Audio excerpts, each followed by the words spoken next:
आपने ही चेंज कराया मुझे, कान खोल के सुन लो, सत्य सुन लो, आपने ही चेंज कराया। अब मेरा मुंह मत खुलवाना। ये बोलने के लिए कभी तैयार हो जाते हैं लेकिन सुनने के लिए तैयार नहीं होते। ये वो बादल है जो गरजना चाहते हैं लेकिन बरसते नहीं। 2011 में जब मणिपुर में 123 दिन ब्लॉकेड चला, जातीय हिंसा चली, तब उस समय में भी तत्कालीन प्रधानमंत्री मनमोहन सिंह जी ने सदन के अंदर मौन व्रत क्यों धारण किया था, इसका उत्तर भी ये लोग दें। Please honourable minister please. देश की जनता ने इनको बाहर का दरवाजा दिखा दिया है, अब सदन से भी स्वयं बाहर जा रहे हैं। Please think that Manipur is a part of this country, it affects the whole nation. शायद कांग्रेस के नेता को इन शब्दों को सुनना चाहिए था कल यहां भाषण देने के पहले। औरों की ख्यालात की लेते हैं तलाशी और अपने गिरबान में झांका नहीं जाता। आज इनको मैं कहना चाहता हूं कि तीसरी बार भी, 2 बार आपको रिजेक्ट किया है, तीसरी बार भी प्रचंड बहुमत के साथ एनडीए की सरकार यहां स्थापित होगी। आज मैं अपने एनडीए के गठबंधन को और प्रधानमंत्री जी को मैं धन्यवाद अर्पित करना चाहता हूं कि इस अविश्वास प्रस्ताव पर बोलने का मुझे मौका दिया। लेकिन जो ये दृश्य अध्यक्ष महोदय इस प्रजातंत्र के मंदिर में आज हम देख रहे हैं, जिस प्रजातंत्र के मंदिर में इस देश की संस्कृति, इस देश का सद्भाव,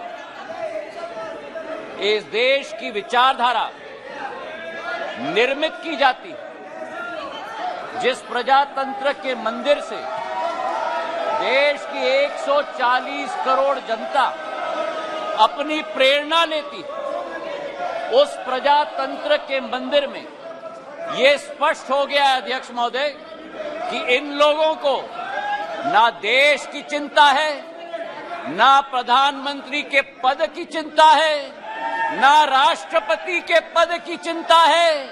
इनको तो केवल अपनी हैसियत की चिंता है। ये देश को पूर्ण रूप से स्पष्ट हो गया। अध्यक्ष महोदय, मुझे 20 साल हो गए हैं इस संसद में, मेरा अपना सौभाग्य मैं मानता हूं, लेकिन ऐसा दृश्य में मैंने 2 दशक में नहीं देखा है कि जिस तरीके से देश के सर्वोच्च पद के व्यक्ति 140 करोड़ जनता के हृदय में स्थापित इस देश के प्रधानमंत्री के प्रति जो शब्दों का उपयोग विपक्ष के द्वारा किया गया है, मैं मानता हूं कि सदन के सामने नहीं लेकिन देश की जनता के सामने इन्हें माफी मांगनी चाहिए। आज जो दृश्य हम देख रहे हैं अध्यक्ष महोदय कि अविश्वास प्रस्ताव के आधार पर, अध्यक्ष महोदय मैं आपका संरक्षण चाहूंगा। ये बोलने के लिए कभी तैयार हो जाते हैं लेकिन सुनने के लिए तैयार नहीं होते। ना देश की जनता की ठोक कर 2 बार चुनाव में नतीजा हजम करने के लिए तैयार है, ना सदन की बात सुनने के लिए तैयार है। आज जो स्थिति उत्पन्न हुई है अध्यक्ष महोदय, जो अविश्वास प्रस्ताव लाया गया, सर आपका संरक्षण मैं चाहता हूं, इनको कंट्रोल किया जाए। देश की जनता ने तो अपना पूरा परिणाम इनके चेहरे पे दिखा दिया। जो जनता के सामने नहीं कर पा रहे वो आज सदन में बैठ के कोशिश कर रहे हैं करने के लिए। जो अविश्वास प्रस्ताव इनके द्वारा यहां लाया गया, यह अविश्वास प्रस्ताव मणिपुर की बात नहीं है। मिशन मणिपुर के आड़ में ये अपनी राजनीतिक रोटियां सेकने के लिए आज यहां उपस्थित हुए हैं। पिछले 2 दिन से मैं सुन रहा हूं अध्यक्ष महोदय, हम इनको भी बता दें कि अगर ये इनका वर्ताव रहा तो इनकी बात भी इस प्रजातंत्र के मंदिर में हम सुनने नहीं देंगे। पूर्ण रूप से हम स्पष्ट करना चाहते हैं अध्यक्ष महोदय, जो इस क्षेत्र में और इस सदन में प्रस्तुतिकरण हुई है, ये वो बादल है जो गरजना चाहते हैं लेकिन बरसते नहीं। ये वो बादल है जो चर्चा में रहना चाहते हैं लेकिन चर्चा सुनना नहीं चाहते। अध्यक्ष महोदय, गृह मंत्री जी ने यहां बैठकर दिन प्रतिदिन स्पष्ट किया कि जिस दिन जिस घंटे पे आप चर्चा करना चाहते हैं हम तैयार है करने के लिए, लेकिन 17 दिन इसी तरह ये सदन को इन्होंने चलने नहीं दिया। 17 दिन मजबूर करके स्थगित किया।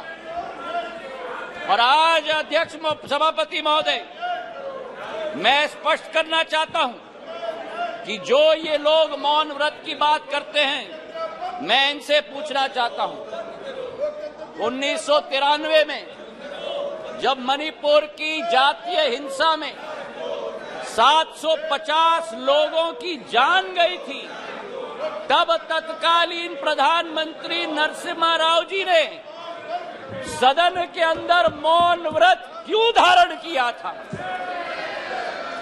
इसका जवाब ये दें।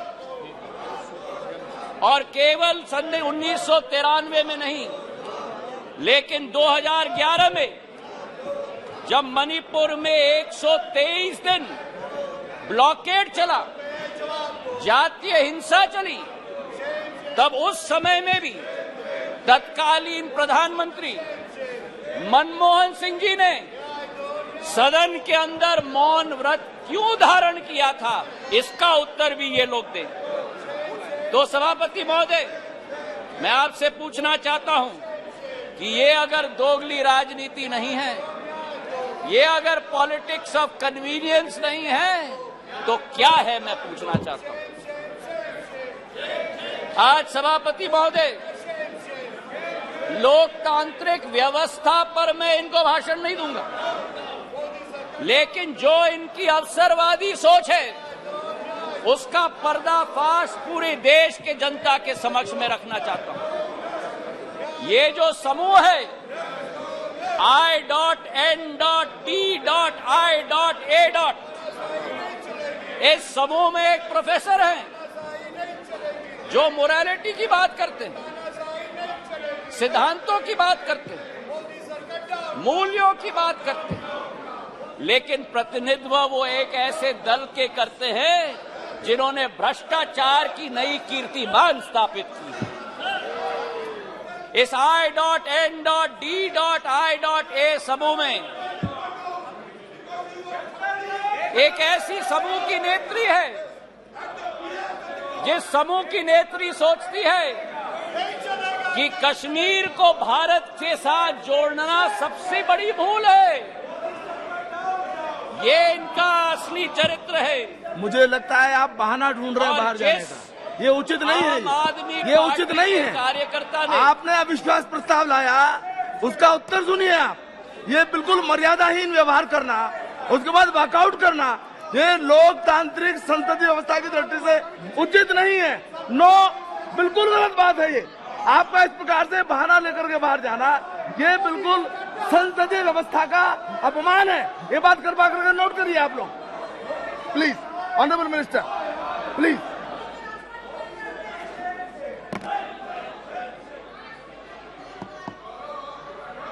सभापति महोदय, देश की जनता ने इनको बाहर का दरवाजा दिखा दिया है।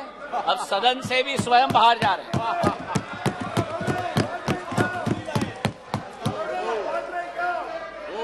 इन्हें तो सभापति महोदय अपने अविश्वास प्रस्ताव पे स्वयं ही विश्वास नहीं है।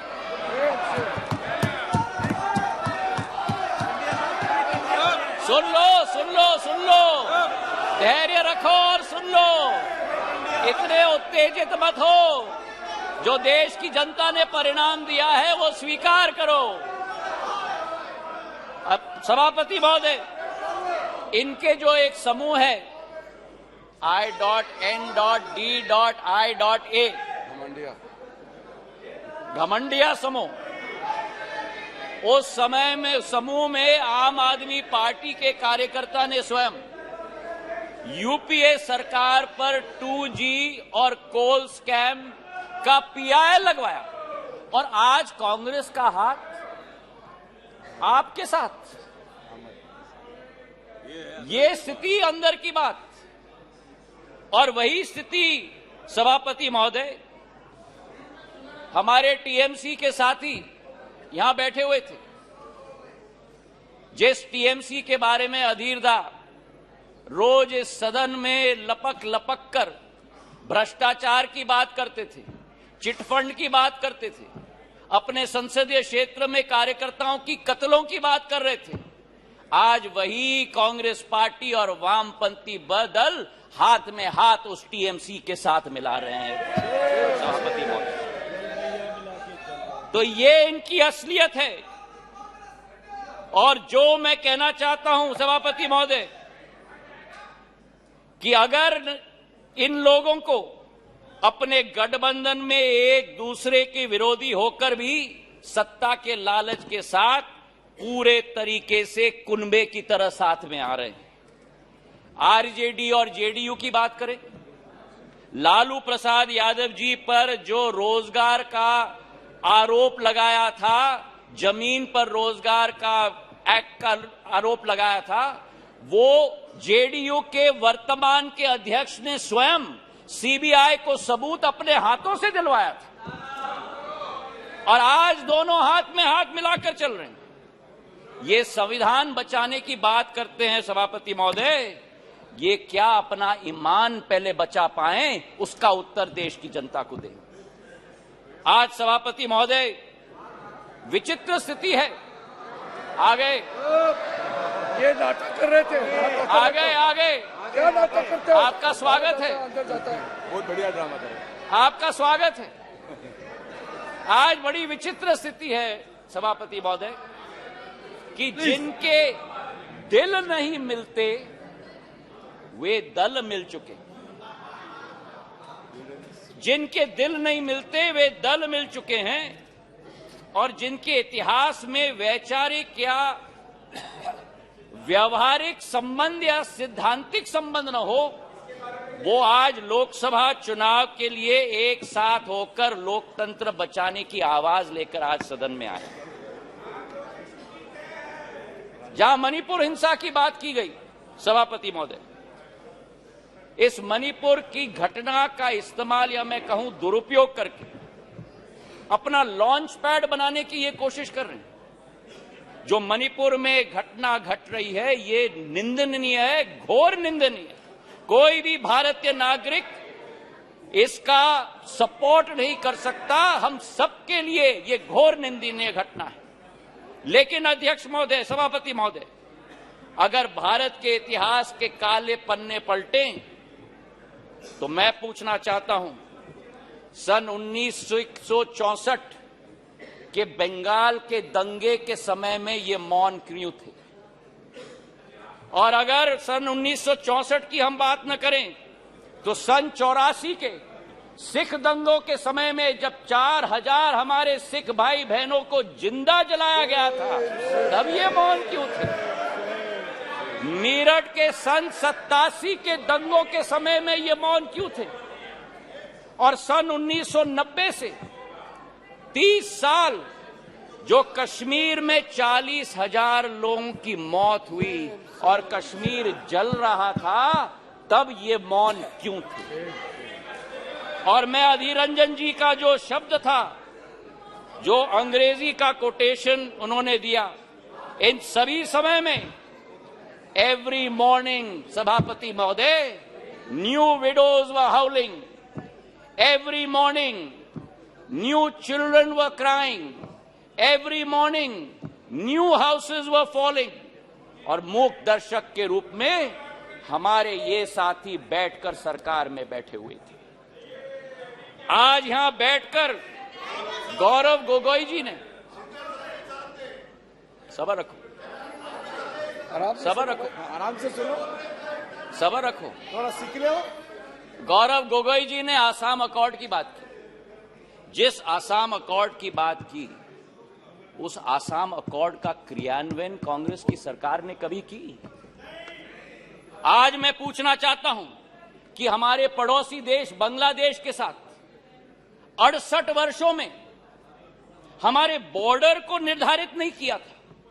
2014 में जब प्रधानमंत्री जी ने शपथ ली, 1 साल के अंदर बांग्लादेश का बॉर्डर निर्धारित करने का काम प्रधानमंत्री नरेंद्र मोदी जी ने किया। अगर सच्चाई मैं बताऊं, प्लीज उत्तेजित मत हो, उत्तेजित मत हो गौरव। नो अगर बोलते हो तो सुनने की क्षमता रखो, सुनने की क्षमता रखो। बैठिए, जनता ने आपकी चिल्लाने को आप बैठ जाइए, बैठ जाइए। सभापति महोदय, नॉर्थ ईस्ट की सारी समस्या कांग्रेस की तुष्टीकरण की राजनीति के साथ शुरुआत हुई, जब उनको अपनी फायदा नॉर्थ ईस्ट में विदेशी घुसपैठियों को अंदर लेकर उनको नागरिकता देने की कावियात की शुरुआत और शरण और पहचान देने की कावियात की शुरुआत। चार्जशीट सभापति महोदय बड़ी लंबी है। 1960 के दशक में जब मणिपुर में अलगाववादी समूह ने हिंसा की शुरुआत की, जब वो जन्म हुआ तो वो कौन था जो उनके साथ बैठकर चर्चा करने के लिए तैयार था? वो कौन था जिन्होंने उनके साथ बैठकर समझौता किया? और आप भूल गए 1993 में जब 123 दिन मणिपुर जल रहा था, आपकी सरकार यहां भी थी, आपकी सरकार यहां भी थी, आपकी सरकार यहां भी थी और आपकी सरकार वहां भी थी। और आज आप मणिपुर के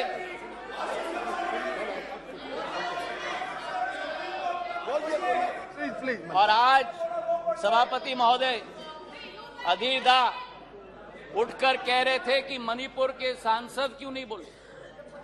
उस समय मणिपुर का सांसद इस सदन में रोते रोते हुए उनका वक्तव्य क्या था इस संसद में मैं पूछना चाहता हूं। जब आपकी सरकार यहां भी थी और आपकी सरकार वहां भी थी, मणिपुर के सांसद ने इस संसद में 1993 में वक्तव्य दिया।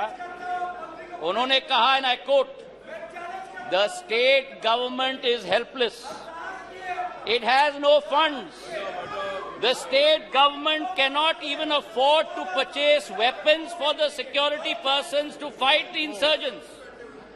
Please, ये सुनिएगा, please think that Manipur is a part of this country. It affects the whole nation. शायद कांग्रेस के नेता को इन शब्दों को सुनना चाहिए था कल यहां भाषण देने के पहले। मुझे आज सभापति महोदय मुजफ्फर वारसी जी की शब्द याद आती और मैं कोट करना चाहता हूं, औरों के ख्यालात की लेते हैं तलाशी, औरों की ख्यालात की लेते हैं तलाशी और अपने गिरबान में झांका नहीं जाता। आज ये स्थिति उत्पन्न हो गई है। तथ्यों के आधार पर अगर हम बात करें, कल गृह मंत्री जी ने सदन में पूरा व्याख्यान दिया। इनके मंत्री संतरी न तंत्री एक बार भी मणिपुर गए। हमारे गृह मंत्री 3 दिन वहां रात दिन बिताए हैं। हमारे राज्य मंत्री ने 23 दिन, नित्यानंद राय जी ने मणिपुर में बैठकर स्थिति का जायजा लिया। आज राहत राशि वहां पहुंची है, अनाज पहुंचा है, वर्चुअल सिस्टम से स्कूल्स चल रही हैं, आर्मी की फोर्स पहुंची है, इवैक्यूएशन में हम मदद कर रहे हैं। जो भी हम लोग कोशिश कर रहे हैं, और आंकड़े की आप बात करते हो तो आंकड़े की पुष्टि करो। ये पिछले 9 साल मणिपुर में सबसे शांतिपूर्ण समय रहा है इंसर्जेंसी के दृष्टिकोण से। आपके 10 साल से 3 गुना कम इंसर्जेंसी हुई है और 6 गुना कम सिविलियन डेथ्स आज मणिपुर में हुआ है। जब राहुल गांधी जी ने सदन में कहा कि प्रधानमंत्री के लिए मणिपुर हिंदुस्तान का भाग नहीं, मैं बताना चाहता हूं आपको सभापति महोदय कि जिस प्रधानमंत्री ने उत्तर पूर्वी राज्य को विश्व के साथ जोड़ा है, जिस प्रधानमंत्री का उत्तर पूर्वी क्षेत्र के साथ दिल का रिश्ता है, जिस प्रधानमंत्री ने भारत के दुश्मनों को उत्तर पूर्वी राज्य से खदेड़ खदेड़ कर बाहर कर दिया हो, जिस प्रधानमंत्री के रोम रोम में भारत माता बसती हो, जिस प्रधानमंत्री ने भारत कश्मीर को भारत के अभिन्न अंग बनाने के लिए अनुच्छेद 370 रद्द किया हो, श्यामा प्रसाद मुखर्जी के सपने को एक विधान, एक प्रधान और एक निशान को साबित किया हो, मैं बताना चाहता हूं विपक्ष को सभापति महोदय कि भारत को अलग अलग टुकड़ों में देखने की विचारधारा आपकी है, हमारी नहीं। हमारे सभापति महोदय, बैठो बैठो बैठो, आराम से बैठो। आपने ही चेंज कराया, मुझे कान खोल के सुन लो, सत्य सुन लो, आपने ही चेंज कराया। जिस अब मेरा मुंह मत खुलवाना। आज हमारे किसान कितने उत्तेजित हो रहे हैं। सभापति महोदय, खुजली बहुत आती है। कांग्रेस की सरकार के समय आजादी से आज तक 67 वर्षों में हम लोग केवल 12 नंबर से 10 नंबर पर पहुंचे, और जब 9 साल में 10 नंबर से हम 5 पर पहुंच जाएं तो अरिथमेटिक अनिवार्य बन जाती है। ये दोगली नीति कहां से हुई? और आज हमारे दोस्त अमोल कोले जी ने पर कैपिटा इनकम की बात उठाई, मुझे खुशी है उन्होंने उठाई।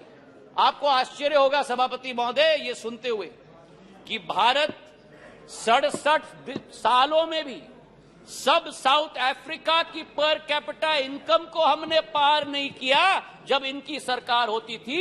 9 साल में पर कैपिटा इनकम आज डबल हो चुका है सभापति महोदय। ये कहते हैं कि नफरत के बाजार में मोहब्बत का दुकान लाएंगे। इनका दुकान तो भ्रष्टाचार का दुकान है, झूठ का दुकान है, तुष्टीकरण का दुकान है, अहंकार का दुकान है। केवल का नाम दुकान का बदलते हैं, सामान वही। राहत इंदारी जी के शब्द मुझे याद आते हैं कि नए किरदार आते जा रहे हैं मगर नाटक पुराना चल रहा है। मैं ये कहना चाहता हूं कि अधीर रंजन चौधरी जी ने स्वयं कहा कि ये मजबूरी का गठबंधन है। मैं उनको कोट करना चाहता हूं। उन्होंने एक इंटरव्यू में कहा था, अधीरदा ने, सबको लगा है कि इस समय जो मोदी शाह का जगरनॉट चलते हैं, सबको लगा है कि इस समय जो मोदी शाह के जगरनॉट चलते हैं, सबको एकजुट होना जरूरी है। ये मजबूरी है, पॉलिटिक्स में तो मजबूरी रहती है। आज ये अविश्वास प्रस्ताव इसलिए लेके आए हैं। मैं ये पूछना चाहता हूं कि कौन सी इंडिया की आवाज ये उठाते हैं जब विदेश जाकर 2 इंडियाज की बात करते हैं? ये कौन सी इंडिया की आवाज उठाते हैं जब गलवान में हमारे सेना के शौर्य और उसी के साथ सर्जिकल स्ट्राइक पर उंगली उठाते हैं? ये कौन से इंडिया की आवाज करते हैं जो कोरोना जैसी भीषण समस्या में राजनीति पर उतर जाते हैं? और आज पिछले 2 दिनों से सभापति महोदय मैं सुन रहा हूं विपक्ष को, कोई महाभारत की बात कर रहा है, कोई रामायण की बात कर रहा है, कोई राम की बात कर रहा है, कोई रावण की बात कर रहा है। अच्छा है कि आज धर्म की बहुत याद आई इनको। कोई जनेऊधारी है, कोई मंदिर की परिक्रमा कर रहे हैं, कोई यज्ञ आयोजित कर रहे हैं, कोई पार्टी तो अपने संकल्प पत्र में डाल रहे हैं कि राम वन गमन पथ का हम संकल्प करते हैं। मैं इनको स्पष्ट रूप से बताना चाहता हूं, ये मुखौटा नहीं चलेगा। हमारी देश की आज 140 करोड़ जनता की आस्था और पीढ़ियों की सपना हमारे मर्यादा पुरुषोत्तम भगवान राम का भव्य मंदिर अयोध्या में प्रधानमंत्री नरेंद्र मोदी बनाने जा रहे हैं। आज इनको मैं कहना चाहता हूं कि तीसरी बार भी 2 बार आपको रिजेक्ट किया है, तीसरी बार भी प्रचंड बहुमत के साथ एनडीए की सरकार यहां स्थापित होगी। जी धन्यवाद। पर प्रधानमंत्री नरेंद्र मोदी जी के नेतृत्व में भारत आज चल चुका है अमृत काल से शताब्दी काल के सफर पर। विश्व गुरु के रूप में भारत स्थापित होगा, इसमें कोई दो राय नहीं। और आप इस सत्य को अपने झूठ के साथ पराजित नहीं कर सकते।